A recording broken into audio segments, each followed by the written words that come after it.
Salut les amis. Alors de nouveau je suis dans un beau cadre là.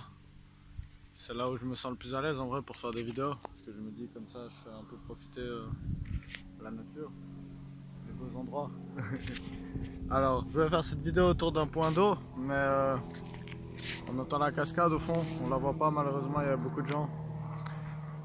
Mais je pense que c'est important de faire une vidéo sur le signe des poissons. Aujourd'hui c'est quelque chose que vraiment j'avais envie de parler un peu. Parce que j'ai envie de la faire dans un autre format aussi un peu plus intuitif. Mais parce que les poissons ils m'inspirent vraiment beaucoup en fait. Et puis je voulais aujourd'hui vraiment, c'était une journée où je me sentais très guidé par ces énergies là en fait. Et puis j'avais envie de parler du signe du poisson en fait.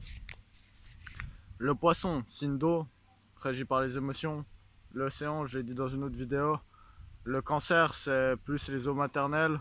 Le scorpion c'est les eaux marécageuses. Et le poisson c'est l'eau de l'océan et puis tout ce qu'il y a dans l'océan en fait. Le signe du poisson, la planète du poisson c'est Neptune. Donc la planète souvent des rêveries, de l'inconscient collectif, du mysticisme, un peu de la divination. Donc représenté par la deuxième maison, c'est le dernier signe du zodiaque en fait. Traditionnellement c'est celui qui vient finir l'hiver en fait. Donc signe mutable, signe qui suit le courant des eaux en fait, qui va suivre un peu les tendances générales, qui n'a pas forcément envie beaucoup de s'imposer, mais du coup qui est très facile à... un peu indécis, mais très facile à vivre en fait. Qu'est-ce que je trouve formidable chez les poissons? Chez les poissons, ce que je trouve vraiment formidable en fait, c'est...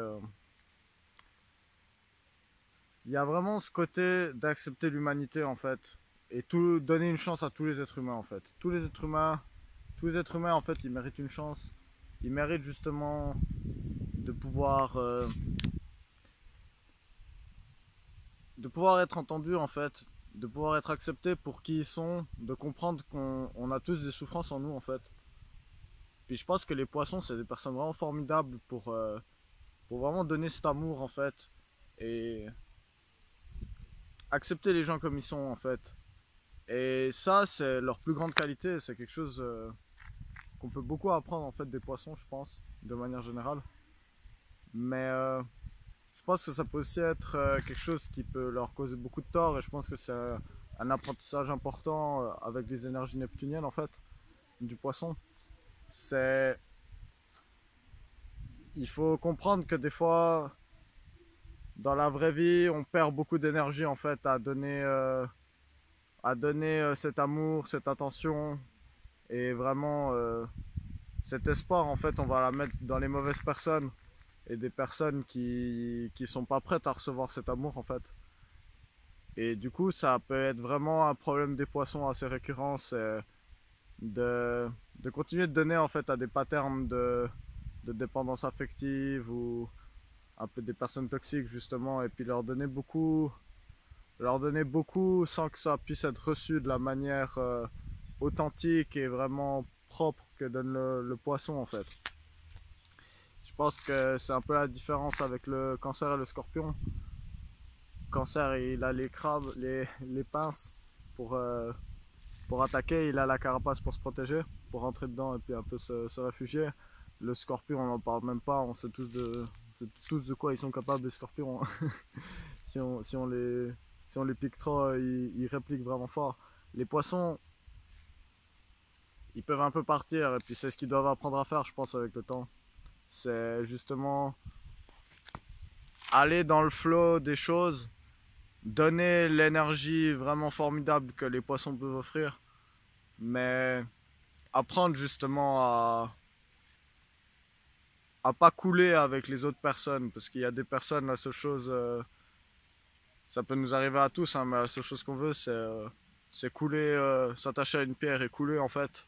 Et des fois c'est plus simple de prendre des autres gens avec nous, surtout les gens qui sont là pour nous donner cette bienveillance et cette énergie. Le poisson avec qui il va bien en amour ou en relation amicale. Le poisson il va très bien avec les signes d'eau évidemment, comme souvent dans les trigones, dans les mêmes signes. Donc avec le cancer et avec le scorpion, très bonne entente. Et je pense que ils peuvent beaucoup s'équilibrer justement. Par exemple le poisson il peut apporter au cancer vraiment une ouverture justement et lui dire c'est bien d'être concentré sur ton clan, mais concentre-toi aussi un peu sur les autres gens, ouvre-toi aux gens que tu connais pas parce que n'importe qui ça peut être une personne de ton clan. Et je pense au contraire, le cancer ou le scorpion aussi, il peut apprendre une certaine retenue au poisson en fait qui lui sera bénéfique et qui lui permettra de vraiment être là pour un maximum de personnes en fait sans toujours se faire prendre par les gens très demandeurs en fait. Et je pense que le poisson il va bien avec les signes de terre aussi.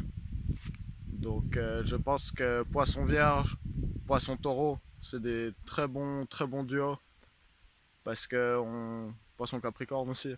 Parce qu'on connaît l'adage, l'eau fait pousser la terre en fait et permet des belles choses de sortir en fait. Et je pense que notamment taureau poisson, je trouve que c'est bon. Moi je trouve que beaucoup de signes vont bien avec le taureau. Mais je pense que taureau poisson c'est vraiment un bon combo justement pour ce qui est d'apporter à la fois stimuler l'imaginaire du taureau. Le poisson est vraiment super doué pour ça, pour vraiment permettre aux gens de rentrer dans leur imaginaire, leurs rêves, leurs fantaisies, et vraiment de vivre quelque chose de fou en fait, et puis vraiment d'authentique, connecté avec ses émotions. Et je pense que les signes de terre, ils arrivent vraiment bien à ancrer et à apporter justement une sécurité matérielle et émotive en fait, qui peut être bonne pour les poissons. Je pense que le poisson, la dernière chose à vous dire comme conseil, c'est essayez pas d'attraper le poisson en fait, parce que ça va pas être ça va pas être une situation agréable. Et puis souvent le poisson, ce qui va se passer, c'est que vraiment quand il va sentir qu'il faut partir, il va nager, il va partir. Et je pense que c'est le bon moyen de défense qu'il a à faire. Et je pense que du coup, vous devriez vraiment respecter l'individualité du poisson et son besoin vraiment de donner cet amour à beaucoup de gens en fait. Et, euh, et aimer vos amis poissons vraiment pour ça. Shout out à tous les poissons. Et voilà, c'est là-dessus que je vais vous quitter. En tout cas, allez, profitez de la vie comme toujours les amis.